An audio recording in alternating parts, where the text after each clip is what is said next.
Hi, welcome. Enjoy the content, subscribe, and turn on notifications. Graham always believed his marriage to Vanessa was solid, built on years of mutual trust and understanding. 15 years together wasn't nothing. He'd met Vanessa at a mutual friend's party back when they were both still in college. She was studying psychology, and he worked as a financial analyst at a mid-sized company. What started as casual conversations quickly turned into something deeper. Vanessa had this engaging way of talking, always interested in other people's stories, always asking the right questions. Graham fell in love not just with her beauty, but with the way she made him feel heard and understood. The first years of marriage were exactly how he'd imagined they'd be. They bought a modest house in a quiet suburb of Portland, Oregon.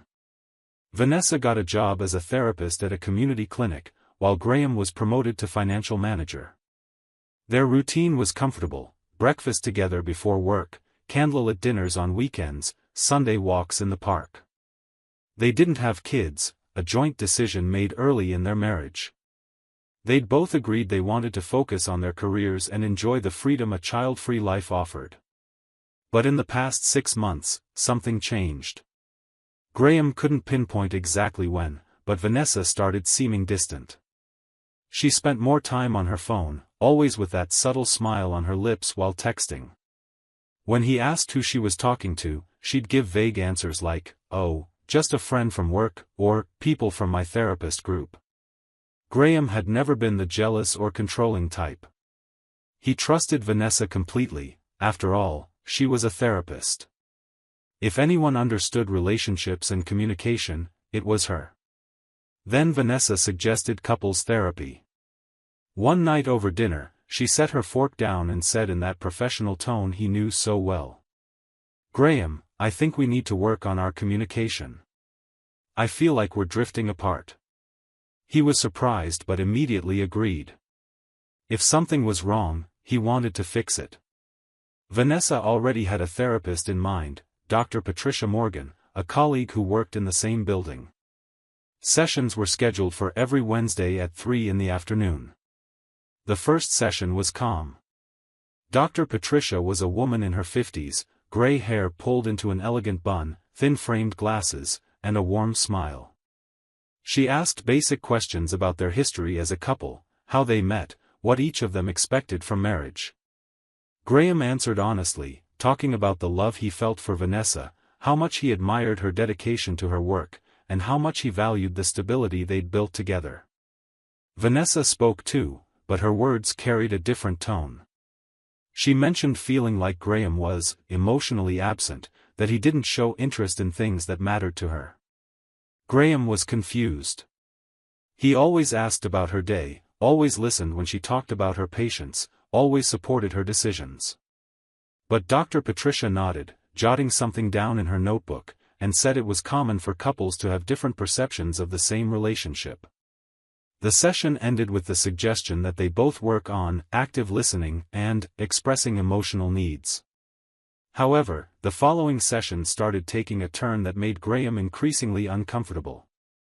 Vanessa began using therapy time to list behaviors of his that bothered her. She said he was jealous when he asked about her outings with work friends. She called him controlling when he asked what time she'd be home.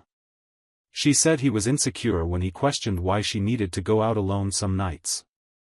Graham defended himself, explaining he'd never tried to control Vanessa, that he just cared about her, that it felt natural to want to know where his wife was. But Dr. Patricia always seemed to side with Vanessa, suggesting Graham might have trust issues that needed to be addressed. He started questioning himself. Was he really jealous? Was he being controlling without realizing it? Vanessa was the therapist, after all. She understood human behavior better than he did. But something inside him, a small but persistent voice, told him there was something wrong with that narrative. It was on a Wednesday morning, the day of their session, that everything changed. Graham woke up earlier than usual, around 5:30. Vanessa was still sound asleep beside him. He went to the kitchen to make coffee, but as he passed through the living room, he noticed Vanessa's phone on the coffee table. She always left it charging there overnight. Graham had never been the type to snoop through his wife's phone, but that morning, driven by weeks of doubts and veiled accusations, he picked it up. The screen lit up with a notification. A message from someone saved as, "Doug, work." It read, "Can't wait to see you tonight. That hotel you mentioned sounds perfect." Graham felt his blood run cold. With trembling hands, he unlocked the phone. Vanessa had never changed the password, it was their anniversary date. He opened the messaging app and started reading. The conversations with Doug were explicit, intimate, filled with details that made Graham's stomach churn. They talked about hotel meetups, stolen moments during lunch breaks, how Vanessa had finally found someone who truly understood her. There were mentions of future plans, discussions about how she'd eventually leave Graham. There were even messages mocking him, calling him naive and blind. Doug asked if Graham suspected anything, and Vanessa replied, "No, he's way too trusting. He thinks that because I'm a therapist, I'd never do something like this. It's almost funny." Graham read every message with a mix of shock, pain, and rage. He scrolled up through the conversation, seeing it had been going on for at least 5 months. 5 months of lies, 5 months of betrayal, 5 months while she painted him as the villain in therapy. He wanted to wake Vanessa right then and confront her with everything, but something stopped him. He needed concrete proof, something she couldn't deny or twist. Graham acted quickly. He took screenshots of dozens of messages, emailed them all to himself, and deleted the sent history. He put the phone back exactly where it had been and returned to the bedroom. Vanessa was still asleep, her face peaceful against the pillow. He looked at her and felt a mix of disgust and sadness. Who was this woman? The person he'd shared 15 years of his life with was capable of such cruelty? He pretended everything was normal for the rest of the morning. He had coffee with Vanessa, chatted about trivial things, kissed her on the forehead before leaving for work. But his mind raced, planning every move. He had a therapy session scheduled for that afternoon at 3. It would be the perfect moment. During the day, Graham could barely focus at work. He kept looking at the screenshots saved on his phone, rereading the messages, letting the anger take over. But he couldn't explode. He had to stay calm, had to be strategic. Vanessa had painted him as unstable in therapy. If he lost control now, he'd only confirm her narrative. At 2:30 in the afternoon, Graham left the office and drove to the clinic where their sessions took place. He arrived a few minutes before Vanessa and waited in the parking lot. When she showed up, he greeted her with a nod, keeping up the facade of normalcy. They walked into Dr. Patricia's office together. The session started like the others. Dr. Patricia asked how their week had been, whether they'd practiced the communication exercises she'd suggested. Graham gave a brief answer, saying yes, that he'd tried to be more emotionally present. Vanessa, meanwhile, launched into her usual performance. "I really tried, Dr. Patricia," she said in a soft, almost tearful voice. "But I feel like Graham still doesn't trust me. Yesterday he asked me 3 times where I was going when I left to meet a friend. It's suffocating to live like this, always being questioned, always having to justify every move I make."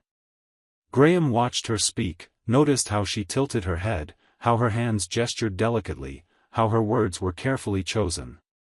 She was good, he had to admit that. Years of therapy training had turned her into a first-class manipulator. Dr. Patricia looked at Graham with a professionally concerned expression. "Graham, can you see how this behavior might be damaging the trust between you two?" Graham took a deep breath. It was now or never. He pulled his phone from his pocket and looked straight at Vanessa. "You're right, Vanessa. I should have trusted you more. But you know, something interesting happened this morning." Vanessa frowned, confused. "What do you mean?" Graham unlocked his phone and opened the folder with the screenshots. "I finally understand why you were so eager to make me look jealous and controlling in these sessions. You were building a narrative, weren't you? A story where you're the victim of a possessive, insecure husband. That way, when you finally left me for Doug, everyone would understand. After all, who could blame a woman for leaving such a problematic husband? Vanessa's face went pale instantly. Graham, what are you talking about? Who's Doug? He laughed, a bitter, humorless sound. Don't insult my intelligence even more. He turned the phone so Dr. Patricia could see the screen. Dr. Patricia, would you like to see some very interesting messages my wife exchanged with her lover? I think it might offer a different perspective on who really has honesty issues in this marriage. Dr. Patricia took the phone hesitantly, her eyes scanning the messages. Graham watched her expression shift from confusion to shock. She looked at Vanessa, then at Graham, then back at the phone. Vanessa tried to snatch the phone from the therapist's hand, but Graham was quicker, grabbing it back. No, Vanessa. Your time to control the narrative is over. Graham, I can explain, Vanessa began, her voice now trembling. It's not what it looks like. Doug is just a friend, Just a friend? Graham cut her off, his voice rising for the first time. You called your husband naive and blind, Vanessa. You laughed at me with that man. You planned to leave me while making me sit here, week after week, hearing how I was the problem. Tears started streaming down Vanessa's face, but Graham felt no pity. They were the tears of someone caught, not genuine remorse. Please, Graham, we can talk about this at home, she pleaded, glancing nervously at Dr. Patricia. No, he said simply. There's nothing left to talk about. You made your choices. Now you'll live with the consequences. Dr. Patricia cleared her throat, clearly uncomfortable. I think, maybe it's best we end the session here. You clearly have serious issues to resolve, but perhaps this isn't the right setting. Graham stood up, slipping the phone into his pocket. He looked at Vanessa one last time, seeing the panic in her eyes. You're absolutely right, Dr. Patricia. This definitely isn't the right setting. After all, how can I do couples therapy with someone who's been cheating on me this whole time? Thank you for your time. He looked at Vanessa coldly. My lawyer will be in touch. He walked out of the office without looking back, ignoring Vanessa's cries calling his name. He walked to his car, got in, closed the door, and finally let the emotions take over. His hands shook on the steering wheel, tears of anger and pain streaming down his face. 15 years. 15 years thrown away for what? For Doug, whoever he was. Graham drove straight to the office of a divorce lawyer a colleague had recommended years ago. He didn't make an appointment, he just showed up and asked to speak to someone immediately. The receptionist, seeing his state, made a quick call, and within 15 minutes he was sitting across from Howard Chen, a divorce attorney with over 20 years of experience. Graham told him everything. He showed the messages, explained the therapy sessions, how Vanessa had tried to build a narrative painting him as the problem. Howard listened carefully, taking occasional notes. When Graham finished, the lawyer leaned back in his chair and said, You did the right thing documenting everything. Oregon is a no-fault divorce state, but in property division cases, evidence of bad faith can be useful. We'll start the process immediately. That night, Graham didn't go home. He checked into a hotel near the office and sent Vanessa a text. I'm with my lawyer. Don't contact me. All communication must go through our legal representatives. He blocked her number right after. The next few days were a blur of legal paperwork and calls from Vanessa that he ignored. She tried everything, apology texts, long emails explaining she was confused, that Doug meant nothing, that she loved Graham and wanted a second chance. He deleted everything without fully reading it. There was no going back. Trust, once broken like that, couldn't be restored. Graham learned more about Doug through some discreet investigation. Doug Chambers was 38, a personal trainer at a downtown gym. And, importantly, he was married. His wife, Monica, was a nurse at a local hospital. They had 2 young kids. Graham debated whether to tell Monica about the affair. Part of him thought she deserved to know, just as he had. Another part just wanted to move on. In the end, the decision was made for him. 2 weeks after the explosive revelation in the therapist's office, Graham was in his temporary apartment when he got a call from an unknown number. He answered cautiously. "Hello? Graham Anderson?" a woman's voice asked. "Yes, who's this?" "My name is Monica Chambers. I'm Doug's wife. I need to talk to you." They agreed to meet at a neutral cafe the next morning. Monica was a tired-looking woman, deep circles under her eyes, brown hair pulled into a practical ponytail. She arrived with a folder under her arm. "Thank you for agreeing to meet me," she said, sitting down. "I found out about Doug and your wife a few days ago. He left his phone unlocked, and I saw the messages." Graham felt a pang of empathy. He knew exactly how she felt. "I'm sorry," he said sincerely. Monica nodded, opening the folder. "So am I. But it wasn't just the affair that shocked me. It was how extensive it was." She spread several printed pages across the table. Graham recognized screenshots of messages, some he'd seen, others new. Doug wasn't just having an affair with Vanessa. There were at least 3 other women. Graham sat in silence, processing the information. Vanessa wasn't special to Doug. She was just another name on a list of conquests feeding a married man's ego. "I'm divorcing him," Monica continued, her voice steady despite the tears in her eyes. "And I'm going to make sure everyone knows what kind of person he is.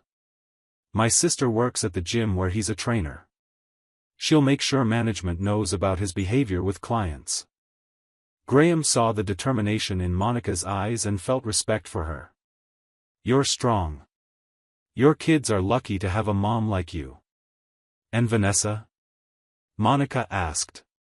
"What are you going to do?" Graham took a deep breath. "The divorce is underway. She's been trying to contact me constantly, but I've blocked all communication. I don't want to hear apologies or explanations. She made her choices." Monica nodded in agreement. "Doug's doing the same thing to me, begging for forgiveness, saying he was weak, that I'm the love of his life.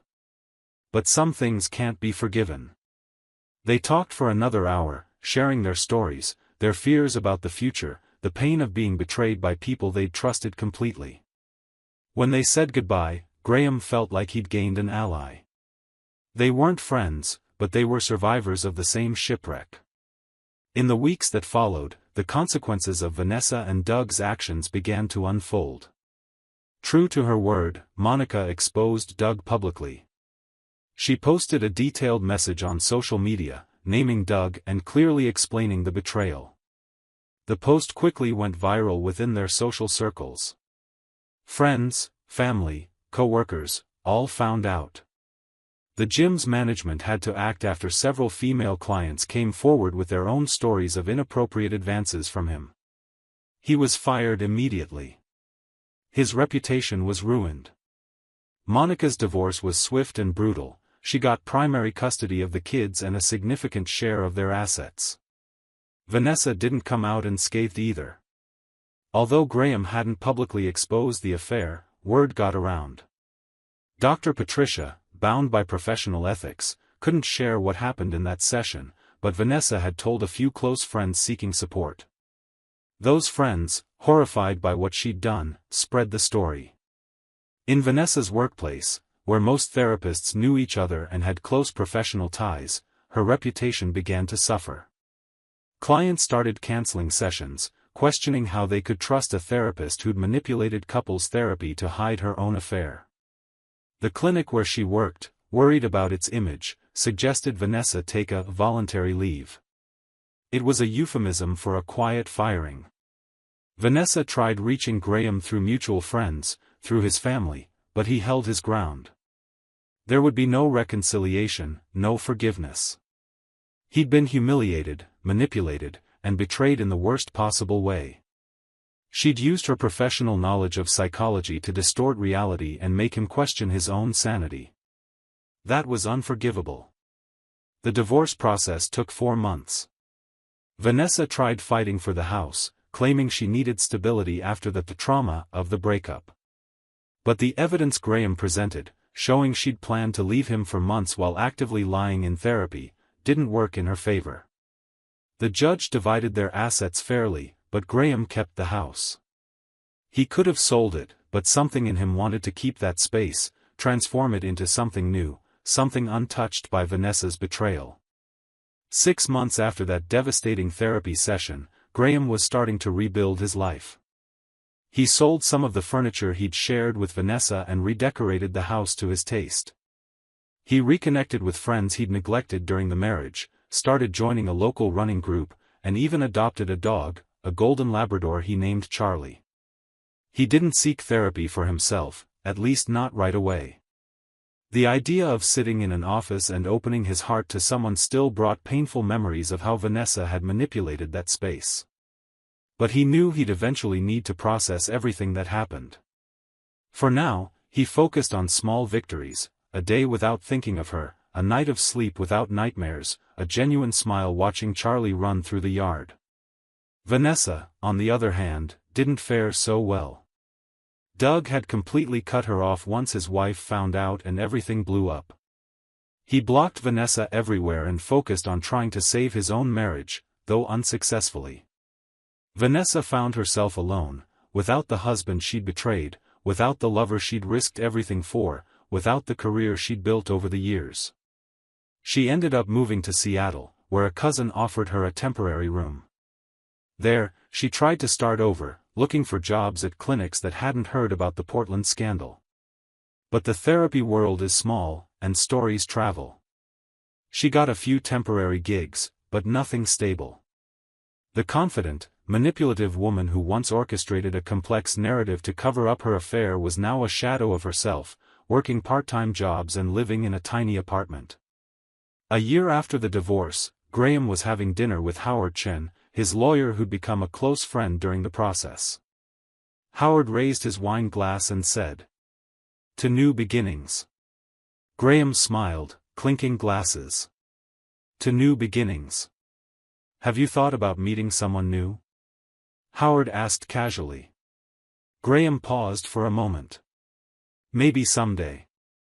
But for now, I'm good on my own.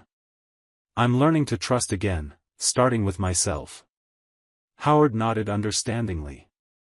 "That's wise. You've been through a lot." "Yeah," Graham agreed. "But you know what I learned? Sometimes the people who claim to understand human behavior the most are the best at manipulating it. Vanessa spent years studying how the mind works, and she used that knowledge to make me question my own reality. That was cruel." "It was," Howard said. "But you didn't let her win. You trusted your instincts, sought the truth, and acted. Many men in your situation would have just accepted her narrative, believed they were the problem. You didn't do that."